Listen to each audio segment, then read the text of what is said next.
Yes, it is true. The Black Ace Hockey Podcast is back in action. My name is Blaine Adams. I'm right here as always with your co-host Nick Jenks Jenkins. What's going on, man? Not too much, not too much. Hey, it's just another day in paradise here in Erie, Pennsylvania, and Same.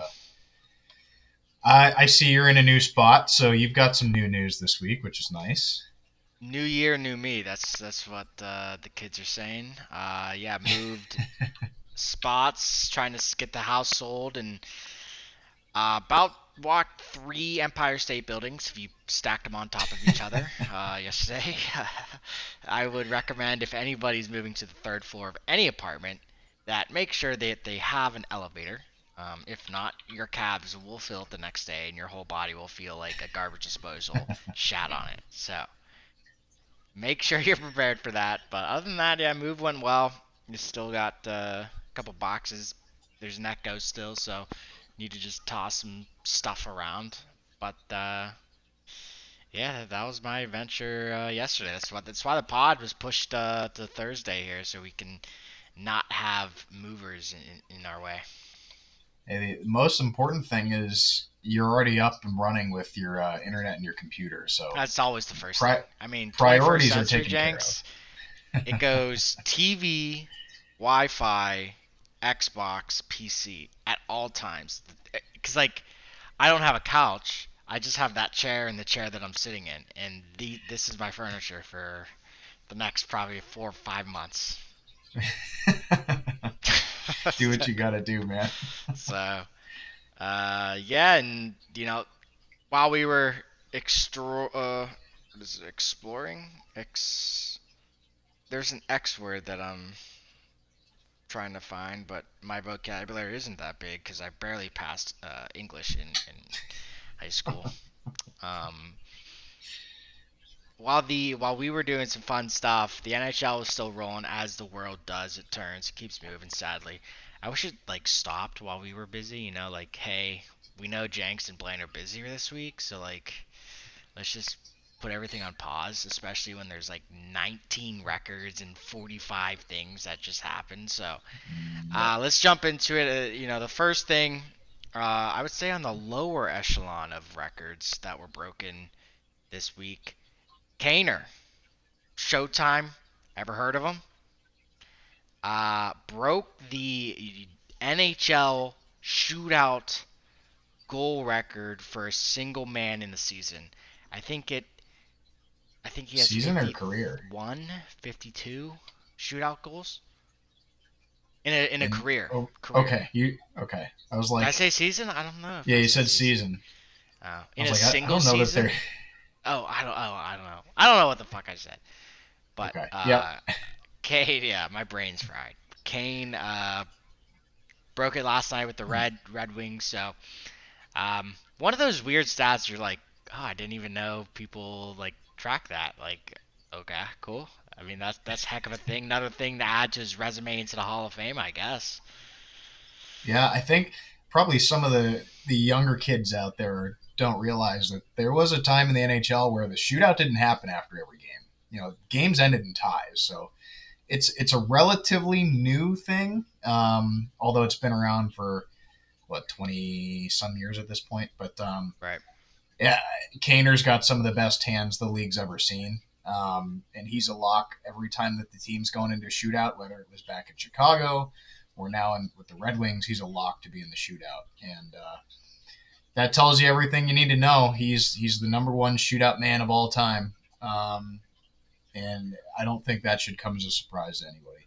Yeah, I think when I hear shootout, like the only two people I can think of that are United States born are Kaner and Oshie.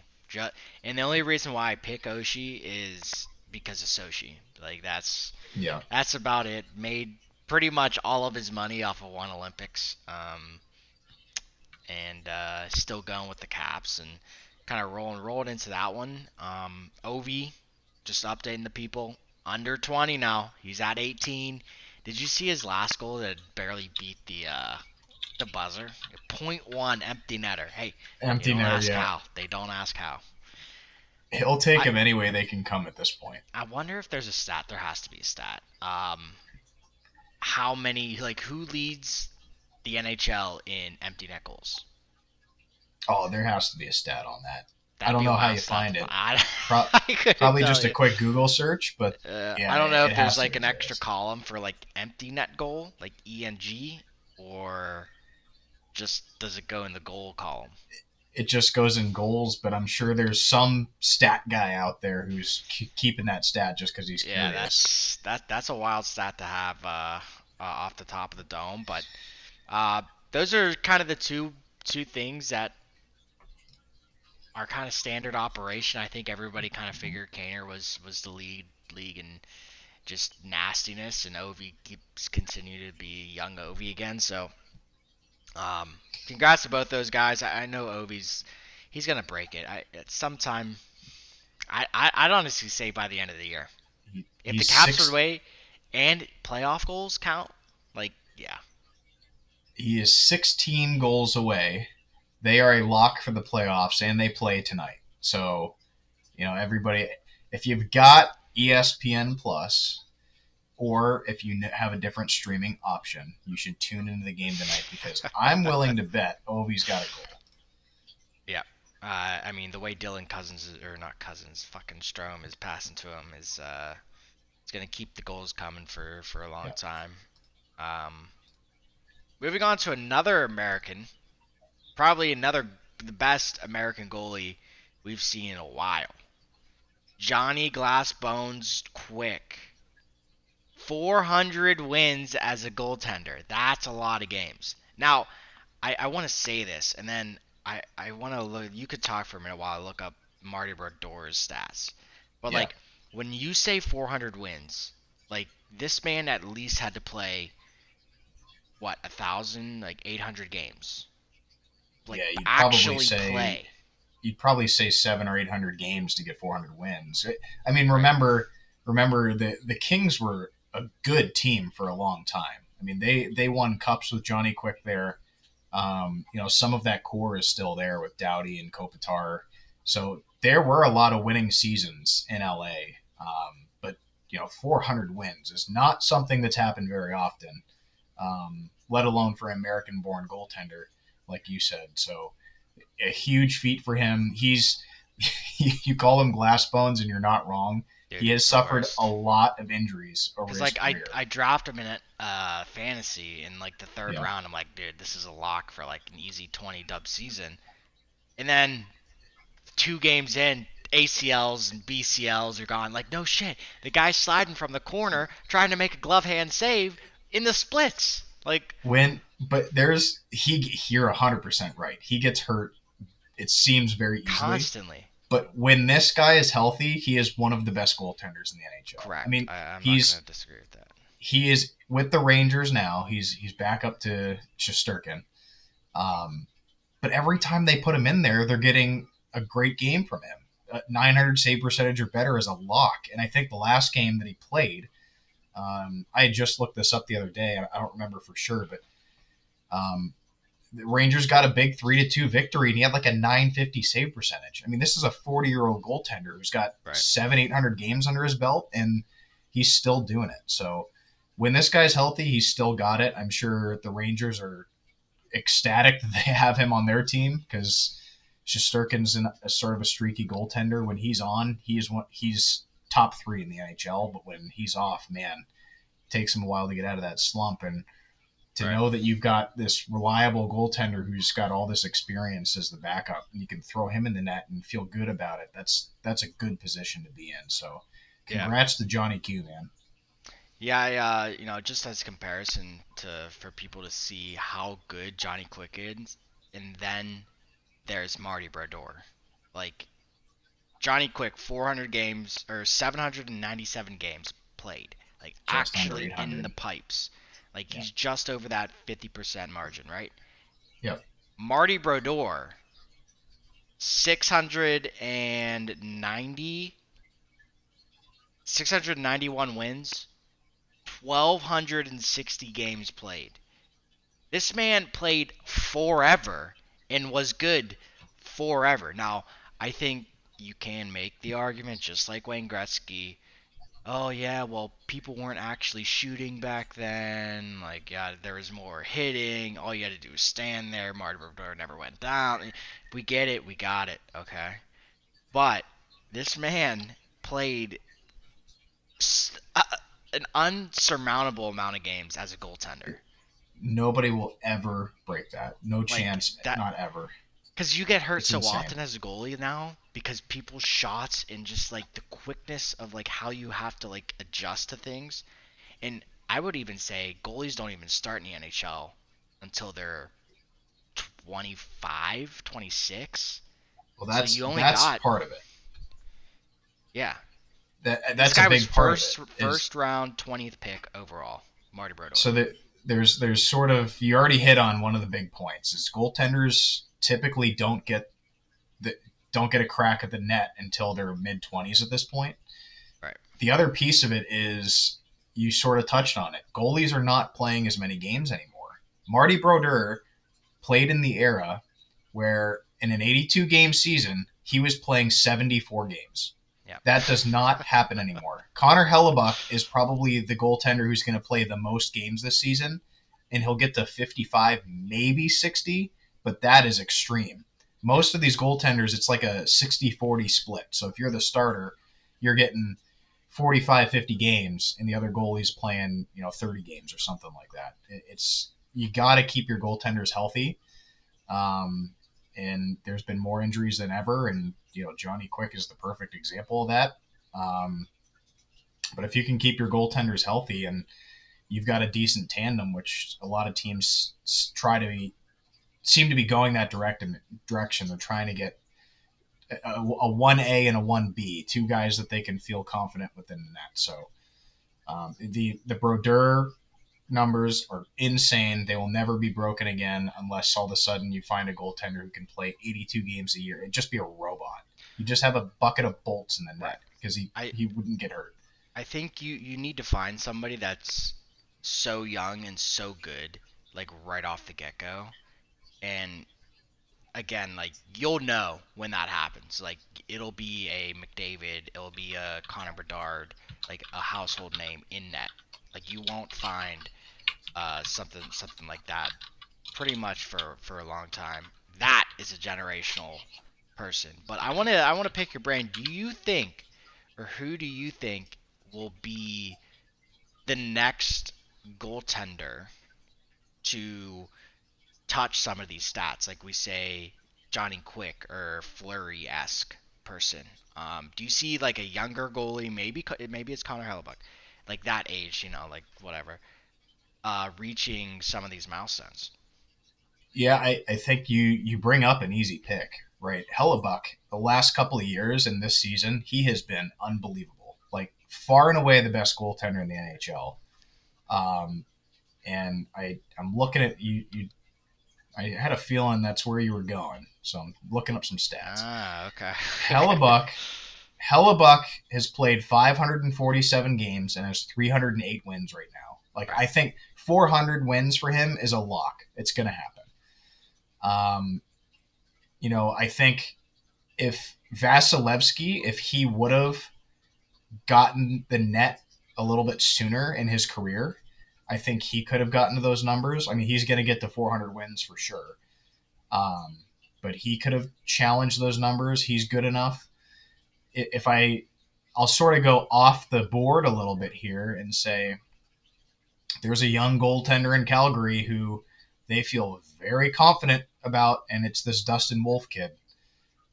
There's a lot of reports that they feel like he is the man, like he can be the next Connor Hellebuck, and this is his first year with Markstrom getting traded to the Devils. This is Dustin Wolf's really first year as it being his net.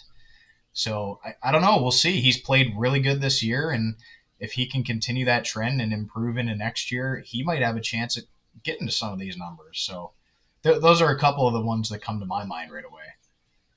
Yeah, I mean, I would say those two definitely, and I'm tossing Demko in there too.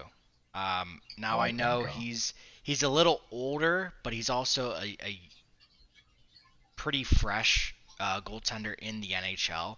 I mean, the guy's played only for one team so far in the Vancouver Canucks and really hasn't had a great team in front of him until just recently. So maybe if he could stay healthy, of course, we saw how awful the Canucks were without like two good goaltenders. So um, we'll see if it happens this year. It's a rough start for him so far. So hopefully he can figure it out in the back half of the season. And I say that, and we're up against pretty much the All-Star break in most sports. You got the Super Bowl coming up this weekend, and we'll get to that later. And the MLB pretty much just ended a couple months ago, and NBA does their NBA thing where there's trades that look like just stupidness, and then you're like, is this guy playing a video game or like just absolutely had a Ganon GM meeting where people just get bombed and just make stupid trades. But Four Nations, Jenks. We talked about it last year. We talked about it this beginning of the season. It's finally here. Next week or next couple of weeks, we'll be indulging in everything Four Nations. And just give me a breakdown of who's gonna win in your eyes, and what are your thoughts? As this approaches, I know we talk about this all the time, but it's right here. It's on the doorstep. You order Amazon package, you're like, oh my god, like this package I just ordered it. Then it's on your front door. What are you doing? Break that thing open and let's Just take a look fucking inside. kick it. Just rip it wide open. Hopefully, it's not something that's Hopefully it's not fragile. ass. Yeah. Hopefully it's not like some watch you that some other person ordered. Hey, we haven't had best on best competition in years. I'm excited to watch this thing. I'm gonna try to catch as many of the games as I can. Um, it's interesting that some of the rosters have changed over the last couple of weeks, and we touched on it a little bit last week. There are injuries happening because the NHL is playing, right, and people get hurt, and they've lost some key players. I know Sweden and Finland seem to be the most affected by this. Canada lost Petrangelo, for example. I believe they lost one other guy too. I can't remember off the top of my head. Um, Did you hold on, I pause?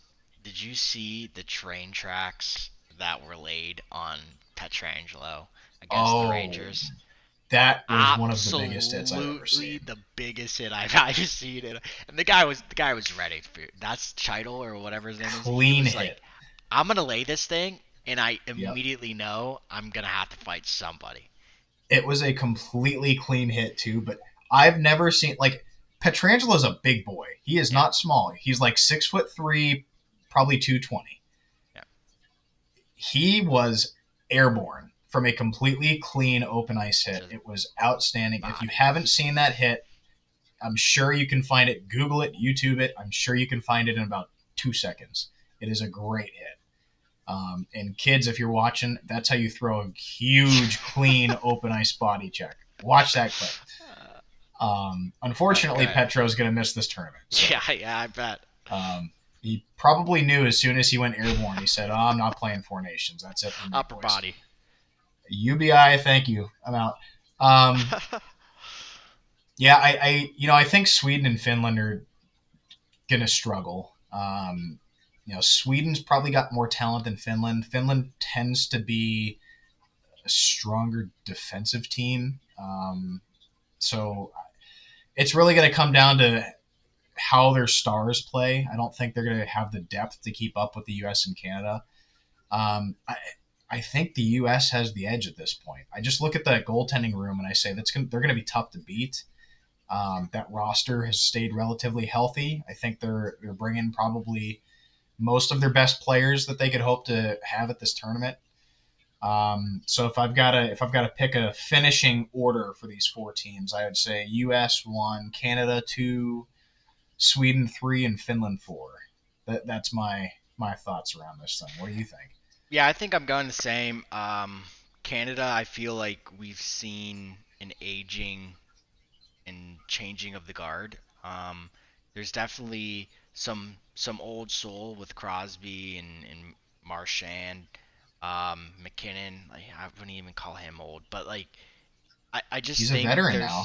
He's been around for years. He's a veteran now. right, but I wouldn't call him like Crosby old. You know what I mean? Like Oh, yeah, I know so. exactly what you mean, but he is one of the veterans on the team. Right, yeah, yeah. So it's just one of those things where I think the mindset of those guys is like, hey, like I'm there for to watch the kids, quote unquote, have fun. Hmm. The 21, 20 to 25 crowd have fun at these events because Crosby, he's I mean he was at the top. He's the mountain of Canada, mountain of Olympics, like the golden goal they call it, right? Mountain of World Juniors, like he's seen it all, and I think like this is just one of those like, oh, I'm so glad to be back wearing Canadian colors again. But it's not like he's not on fire. I'd say he's more mellow Hmm. about the whole thing. Like just switch it up from the All Star event. I think USA is gonna be tough. I mean, you have the T'Chak boys going at it with each other, like having them on one line, I would never want to step on the ice. I'd be like, I'm frightened. I'm absolutely terrified. We have monsters on defense. Our goaltender room, like you said, Hellebuck, like I I just don't see a lot of things going wrong for the United States. Hmm. You have Mike Sullivan and his son-in-law Charlie McAvoy getting after it, so they're gonna have freaking family power out there. I, I think there's too many storylines for the United States and too many good vibes. I'm just a big vibe guy. Like there's just too much good vibes on the United States that I mean Miller Daddy's back. He's all the way He's fucking back, back. all the way back. Um, so I just think it's gonna be tough, like you said. So I mean I'm in the same boat as you with the Four Nations, and I so like that's it for the Four Nations. But I just want to say like I think there was a report coming out about the IIHF and Russia and Belarus. Like I get it. Yep. Don't worry, I got it. Right down the middle in any sort of line. But to keep like players like Ovi, Malkin, I mean, would you bring back Pavel Datsuk? Maybe. Maybe to No, not coach. at this Maybe to point. Oh, as a coach. coach, I thought you were putting his skates I back on. I mean, was like, yeah, that's Yager's pushing it, gonna but play for the Slovak team, I bet, or whatever. Czechoslovakia, whatever they're called. I don't know. Um, but I just think you're Panarin, like you're yeah, missing out on such great talent on one team yeah, just because of like something these guys have no part of. yeah, Like yeah, you could say OV's comments in the past, but you have to realize like that's a different world over there. Like it's yeah, completely different. Like we can talk all we want, but I just think we're losing the moments of Ovi, Malkin, Panarin, like these guys having literally an amazing team. yep, I hope they figure it out. I hope they can somehow maybe call it something else. I don't know. Um, but I I want to see the four nations maybe turn into six nations, like maybe include Germany. Like there's a lot of great German players out there. Maybe include Latvia or what is the Slav, the guy from the Canadians. He was drafted first overall. he's Slovakian. Yeah, maybe get a team going with there. Maybe combine those two teams in Slovak or in Latvia. I don't know. But I would like to see this expand in the future.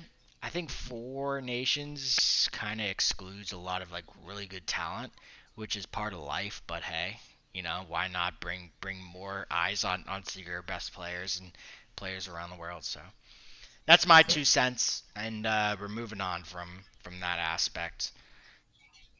Let me find my check thing. Oh, I mentioned Miller Daddy. Trade block was hot this past week. Miller Daddy, everybody knows JT Miller, East Palestinian, East Palestine, Ohio. Not some crazy. We're done talking about other countries. Everybody chillax. Um, so JT Miller was finally traded out of the Canucks territory into the Rangers stadium. He's back in the blue, red, and white jerseys. Give me your thoughts around it. This shouldn't come as a surprise to anybody who has been following hockey at all. I mean, everybody knew Miller or Pedersen was making his way out of Vancouver because those two just hate each other for whatever reason and could not be in the same room. Right. Drama, whatever. So they finally found a trade for one of the two. It sounded more and more like it was going to be JT Miller as things started to come out a little bit. And then I know the reports were saying that the Rangers had been interested in him for quite a while now. So it's obvious that they tried to work something out there and they got something done that I think makes sense for both sides. Yep. Vancouver got a decent return for Miller, and then Miller gets his fresh start, and well, not really a start. He's gone back to the Rangers. He had been with the Rangers before, and we're back in New York. Back So. with Vinny Trocheck. Yeah, how about that? I saw that Yeah. post on social media. Those guys played together as they were What are kids. the odds, right? The That's odds of crazy. that happening is wild. But then again, that was when AAA was like like these kids were good. Yeah, right. That's when Yeah. So, all right, go on. Yeah. But yeah, I think it's good for him. Miller obviously has a couple of games under his belt with the Rangers, and he has produced. Maybe just what the Rangers needed as they start to turn their season around. Here comes the reinforcements because everybody knows JT Miller can score goals. So that's only going to help them. And you said this last podcast, I would hate to run into them first round of the playoffs. Hate it. It'd be the worst. Oh, It's like boy. it's like going to a tournament and then kind of like barely beating a team, like 4-3 or like 5-4 or something like that. Like anytime we'd play Cathedral Prep in high school, it's just a shit show. Like it would be like 8-5 or like 7-4 or like 9-8, like just craziness. You're like, dude, like get away from me, like freaking little bro, get out of here. Like I don't want to play with you right now. And then you run into them in playoffs. You're like, God, I hate these guys. But like Yep. somehow they just beat you down, wear you down, and can eventually upset City. But Yep. I wouldn't even say like them beating somebody in the playoffs would be an upset. I'd be like, yeah, that sounds about right. Sounds about right. It's just like the Pens running into the Islanders. Like, here we go again. Like now there's gonna be 19 fights, players piling off the bench. It's just brutal. And mentioning about the Pens, Pens made a big trade too, and some would say Dubas is being big brain, huge, the biggest of brains. Traded Marcus I Peterson, say, whatever you want to say, and Doc Drew O'Connor to the Vancouver Canucks for a couple bins, a couple cones, and then a first round pick. There it is. That's that's that's what we that's wanted. that's the prize. That's Finally. Vancouver's been busy here. They went out and traded away Miller, got some pieces back, and then they went out and got a defenseman and a depth forward for their team. So they feel like they got to feel a little bit better about the depth on their roster here now. You know, I think the trade makes sense from a Pens perspective too, right? Yep. You have to start thinking about the future. And guys like this, Doc's a young guy, never going to be a superstar, but somebody that you can play up and down into your lineup and fill a role, which is what they need there. And then Pedersen, not a home run hitter defenseman by any means, but he's a steady guy, and I see they already signed him to a contract extension. So um, they feel pretty good about what they got there, obviously. And then the Pens, get guys that they can plug into the lineup now. Sure, yes, you downgraded. Obviously, you downgraded at players on Yep. your roster. Um, get Heinen back. They can plug him into a depth spot. They get that Heinen. You said it wrong. You Heinen. gotta really emphasize the N. Heinen. Yeah, even though he's what, Swedish or something. Yeah. Okay. And then they get that Desharnais, that huge defenseman, mammoth player. he's going to be like an Alexiak 2.0.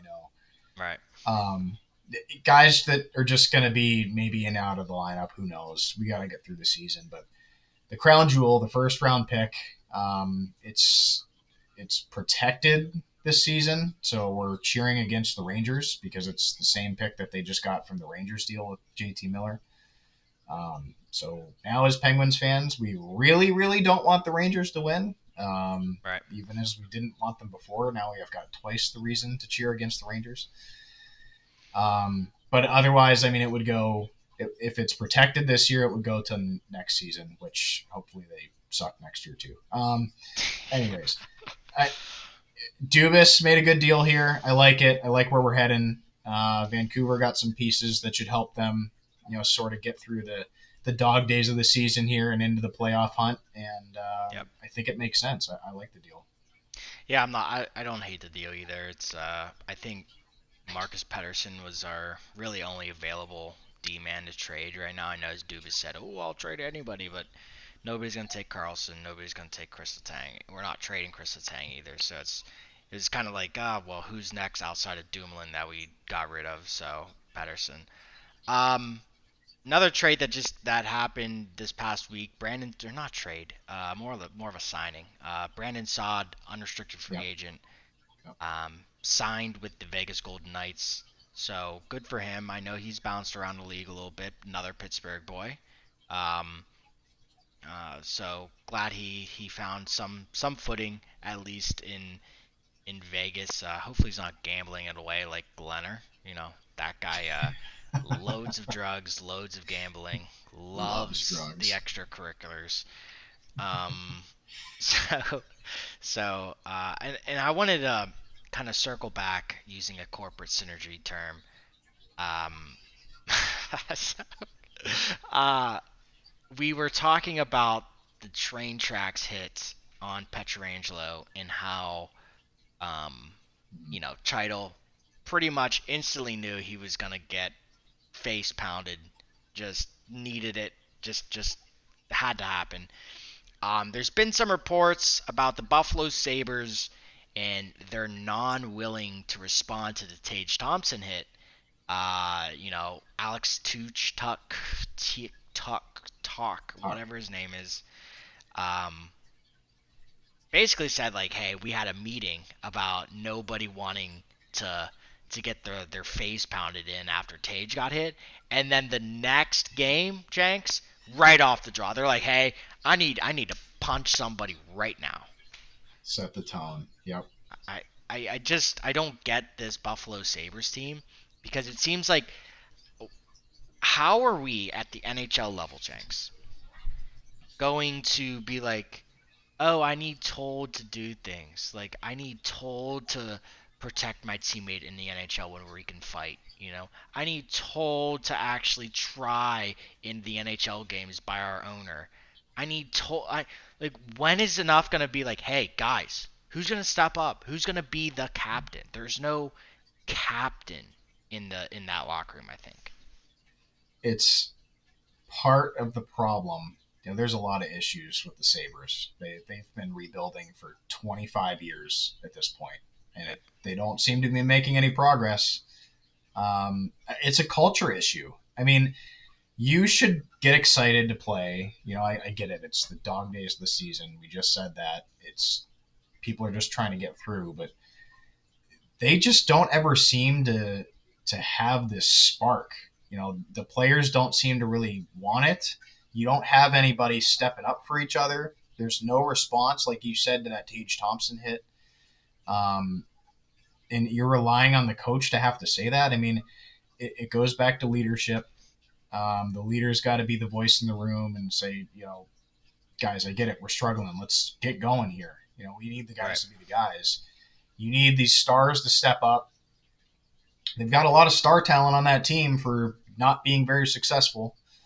And you need these guys to step up and start contributing more, both on the score sheet, but also on from like a leadership perspective. Like I would say, there's probably guys on that team who don't wear a letter who probably have a voice in the room. Um, and at this point, I don't know what you got to do to dig out of this hole that they've been in. Yeah. If you don't have the culture, you got to make a change to change the culture Well, you because change without a coaches every year. They literally yeah, change every year, and it just doesn't seem to matter. but I don't think it's the coach anymore. I think it's the players. The players set the how do I want to So what's articulate this? That yeah, like a Nathan McKinnon coming in and literally changing the culture, like taking out right, the pasta. McKinnon changing the culture in Colorado. Crosby sets the tone for that room. He's out there leading by example, saying if you don't work out as hard as me, I don't want you on my team because I know you're not giving 100% effort. Right. There's probably nobody on that Buffalo team who is pushing themselves that hard and expecting their teammates to do the same and holding people accountable. Like the coach can only do so much. He's not with the Right. players 24 And hours a day.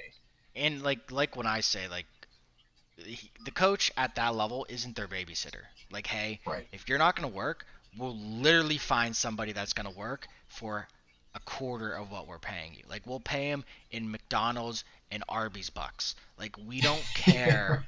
Like, there's somebody that's going to do it for your Yep. spot. And there's been rumors going around. Dylan Cousins is on the trading block. Kevin Weeksy literally breaks these trades, and they seem to happen, or breaks these rumors, and they always seem to pan out in some sort of way. Um, and the four teams that he's been told that have expressed interest in him is Toronto, Red Wings, Calgary, which we just talked about, and the Canadians. I don't know if the Canadians need another hot young freaking stud. I don't think they need it. All right, but uh, if this is a trade, who do you think lands Dylan Cousins out of those four teams? I don't know. It's probably a horse apiece. I mean, I don't know. Honestly, I'm not even going to say a team name because I think it's a mistake to trade Dylan Cousins. I don't think Buffalo should trade him. I think they need to go out and make a splash for somebody to play with Dylan Cousins. I think This trading season, away they're in not last. maybe not this season, but Okay, maybe in okay, the off season you go out. This season's a wash. They're done. It's over. right. Just don't even consider this season anything. But I think Cousins is talented enough that trading him away, you're just going to set yourself further back. Yeah, I think they take this team into the offseason. Trade away if you got some veteran pieces and you can get some picks for that on rentals, sure, trade them away. But yeah, don't make any big moves for the rest of this season. Then you get into the offseason, maybe before the draft, and you take a hard look at this team. And you say, what big splash do we have to go out there? Who's available and who is a big splash that we can go out that is going to bring a culture and a leadership that we've been missing to this team? And hopefully it's a center because then you could pair him with Cousins and make Cousins play his right wing. You know, I don't know who that person is at this point. I think they got to do a little bit of digging to see which teams might be looking to move on from somebody, or maybe they bring in, a veteran on a struggling team, or I don't know. They're probably gonna have to pay a lot either way, but yeah. I think we're past the point of organically drafting and developing and trying to build this roster, and it's time to put your chips in and make a big move. Yeah, it's so tough to see Buffalo doing anything right. So, I mean, they're trying to move on from Owen Power. They're trying to move on from Jeff Skinner still. Like, I feel like that Skinner trade really set them back. Jack Eichel. I mean, it just seems like we're just in farm team territory, um, and they just can't break that cycle. And I wish them Yeah. luck, but I just don't see that happening anytime soon. And uh, another team that's been shut down recently, Utah. They are not, I repeat, not allowed to use the term Yeti in their name. The Utah Yep. Yeti was confirmed, and they did apply for the trademarks. But if anybody's familiar with the other Yeti brand, the coolers, you know, they were No free blocked ads. from the United States patent, or not patent, trademark, no free ads, trademark uh, system agency, whatever you want to call them. So they have to change names. And the three names back up on the block are the Utah Mammoth, Utah Outlaws, and just the plain old Utah Hockey Club. Might as well call them the Washington Commanders. Just boring. You can't call your team the Utah Hockey Club, Jenks. I mean, we're not soccer. This ain't soccer. We're not calling it Barcelona Football Club. No, we ain't doing that. Utah FC. Like, nah, nope. That's This what is it's gonna freaking be. HC. HC, yeah. Whatever. What? But What? Okay, so of the other two names that they released, mhm. it was the Mammoth and the Outlaws, I believe. Yep, Of those two names, which do you like better? Mammoth for sure. To me, it's a no-brainer. If It's you easy. if those are my three choices, if those are the only three that are left on the table, which is what they're reporting, Yeah, to me, it's a no-brainer that it's Mammoth. because you can do like it's pretty much the same color schemes, the same like you could do like furry outfits, like stuff like that. It's the same thing as Yeti. It's just a different animal. With Outlaws, like when I think Outlaws, I don't think Utah. Like I don't even know how that name came. And when I think Outlaws, I think of like orange, or I think of like Yep. black and orange, black and Yep. green. Like you see a lot of the base travel baseball teams are named Outlaws. Like I just don't. I don't know. It's just a bad name in general. Yep. I agree.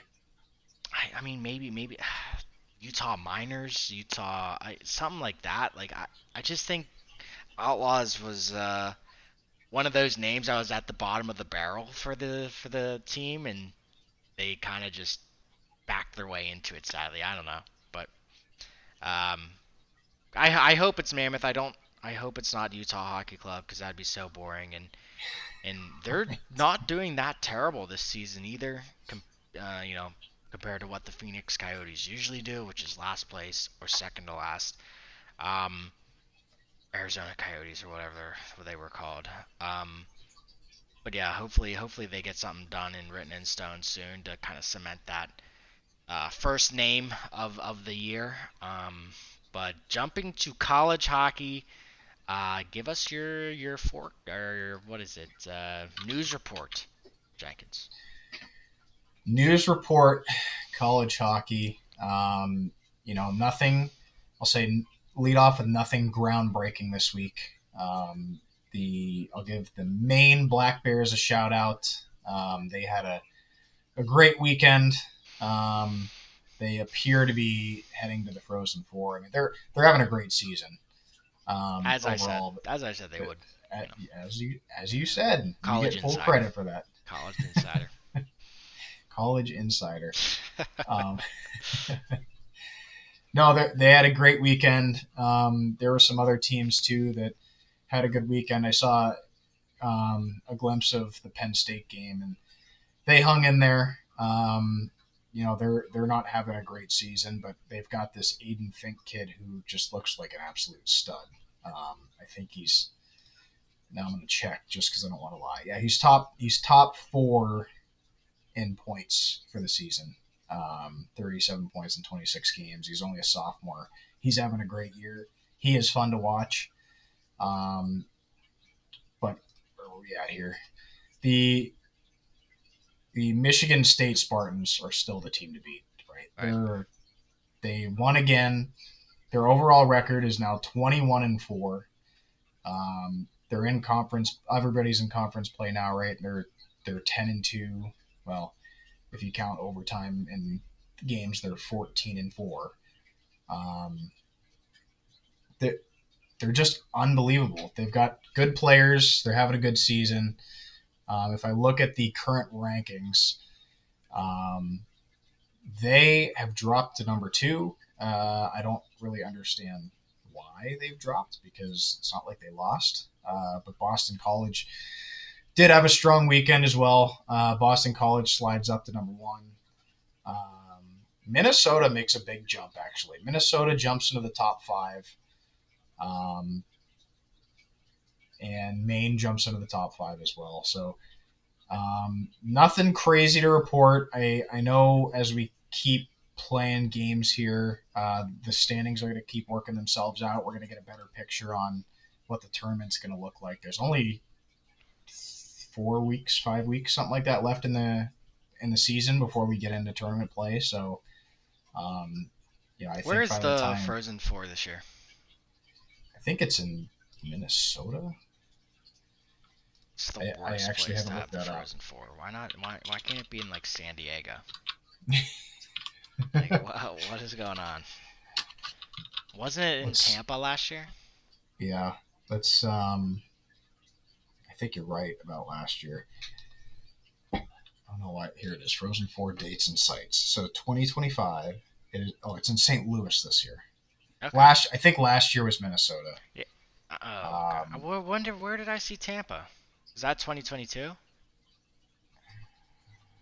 let's see. This only has this year and future. It doesn't have Okay. previous years on it. So All right. I would have to look that up. But St. Louis this year, Vegas next year.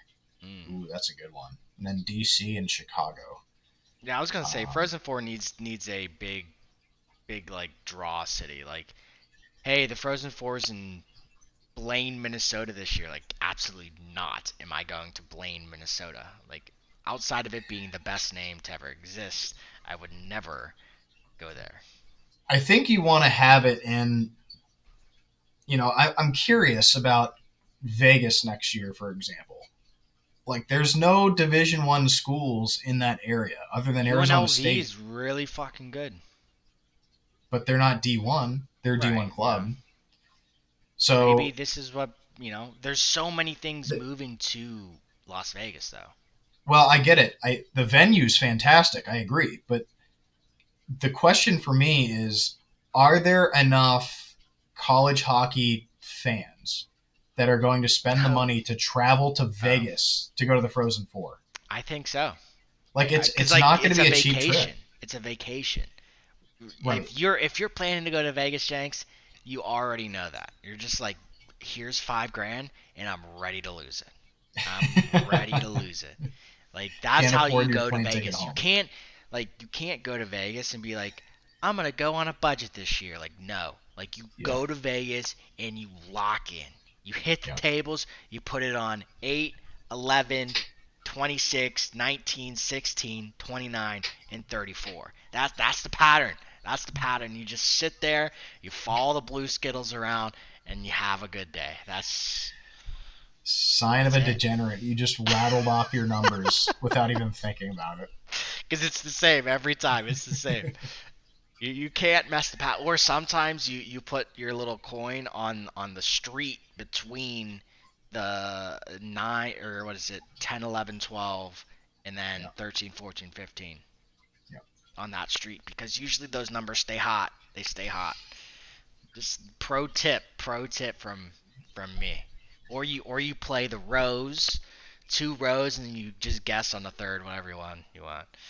But it's, As your financial advisor. as your financial advisors, yes. And along that same note, we're moving on to the favorite section of the podcast, writing on our wall picks. This week we're going the day before the Super Bowl. February 8th. There is a full slate of games. Jenks, lead us off here. A lot of games to pick from. A lot of good games to pick from, too, man. As I was looking through this slate, I was like, man, I could really go for watching a bunch of these. Unfortunately, I'm probably not going to catch any of them because I will be in South Bend coaching a hockey tournament. Oh, shit. So, As if your you're resident coach. as your resident pod coach. If you're bored on Saturday, tune into hockey. There's good ones all day long. Anyways, let's jump right into this thing. I'm going to go with probably an unpopular pick.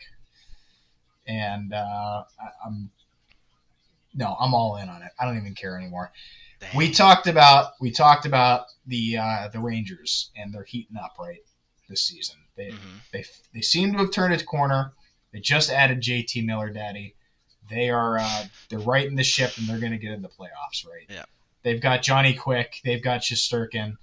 Johnny Quick just hit 400 wins. Everything seems to be going right for the Rangers right now.